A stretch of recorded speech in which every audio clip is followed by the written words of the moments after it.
folks, welcome to Guitar Daily.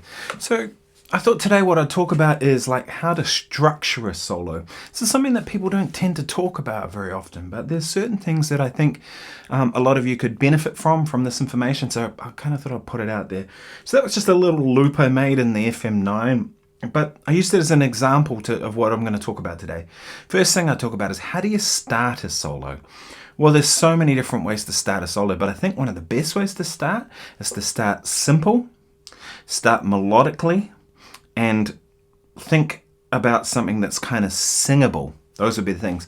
So what do I mean by simple, right? I could start by playing a whole lot of notes, right? I could go...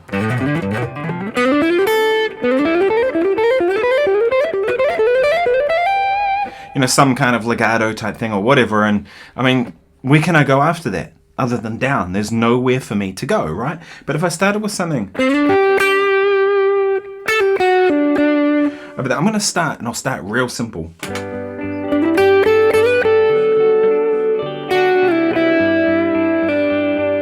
And I'll leave a gap. I'm going to try and play something melodically.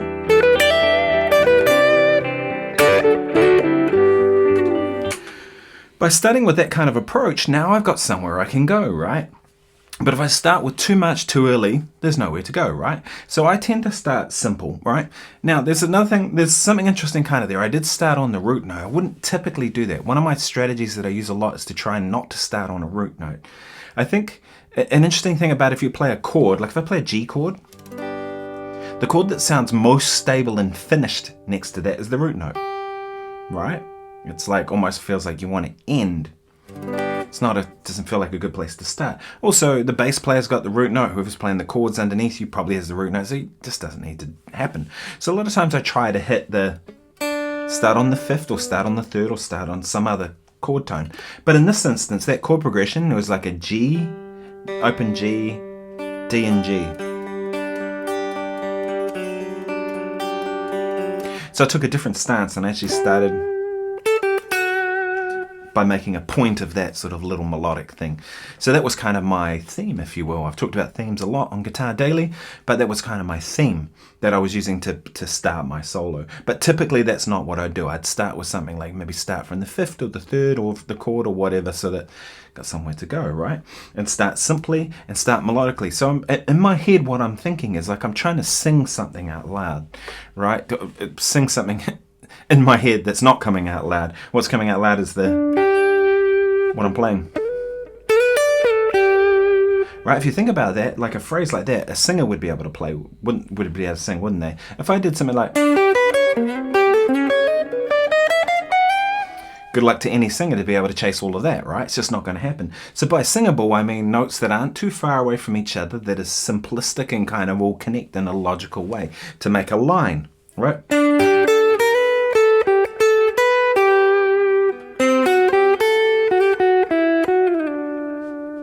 You can have jumps, but they need to make sense, right? If you're jumping from a fifth up to a root note, well, that's any singer worth their salt would be able to do that, right?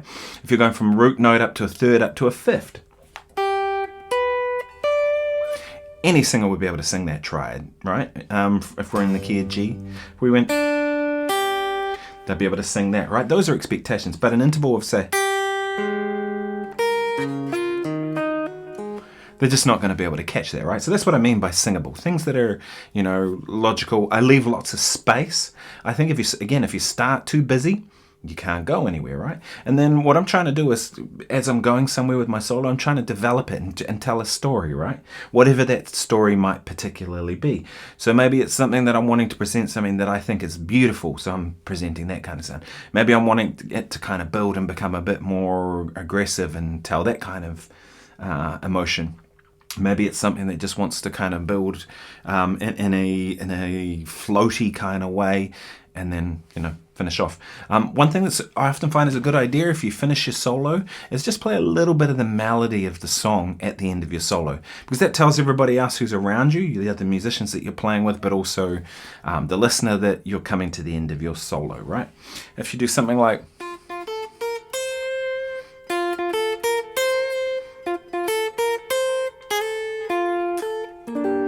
right? Oh, When the Saints. Maybe you're taking a solo on that and you go...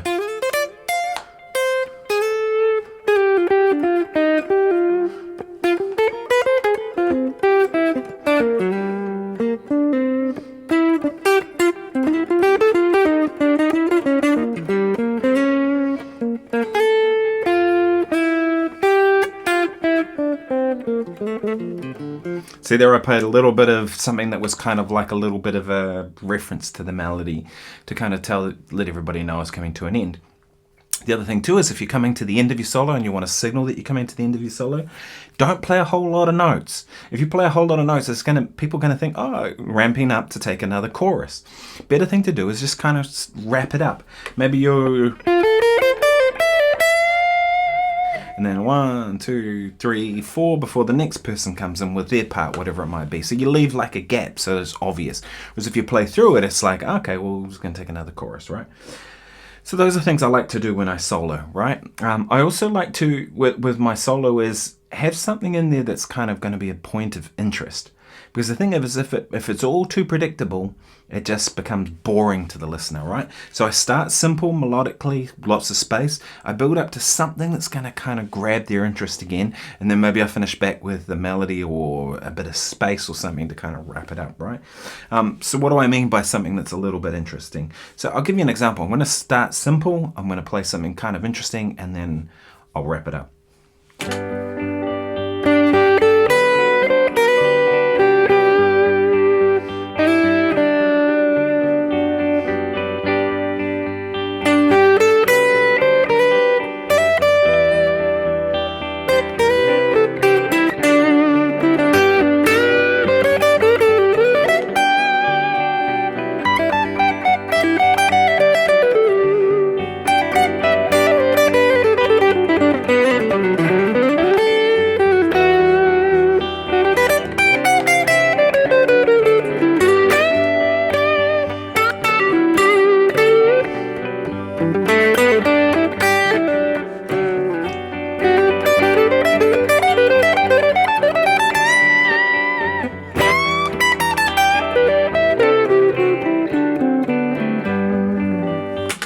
So you see there, hopefully you noticed that I played something like that to kind of maybe it was unexpected, and so therefore I kind of played something unexpected. Anyway, I hope this has been useful. If it has, please subscribe, please like, that really helps with this stuff too. My name's Nick Granville, I'm a guitar player from Wellington, New Zealand. As I may have mentioned, I post every day on YouTube, so if there's something you want to see, let me know in the comments. If you find this interesting too, share it with other people, send them the video and let them check it out. I'm building a community around this, my views are growing, so that's great that people are checking this stuff out. That's really what I want, so share it with others who who are into this kind of stuff and might find use of this. Maybe someone who doesn't shape their solos very well and you think these are ideas that could help them, or anything else I've covered. But yeah, thank you so much for being here. That's the most important thing. I'll see you tomorrow. Cheers.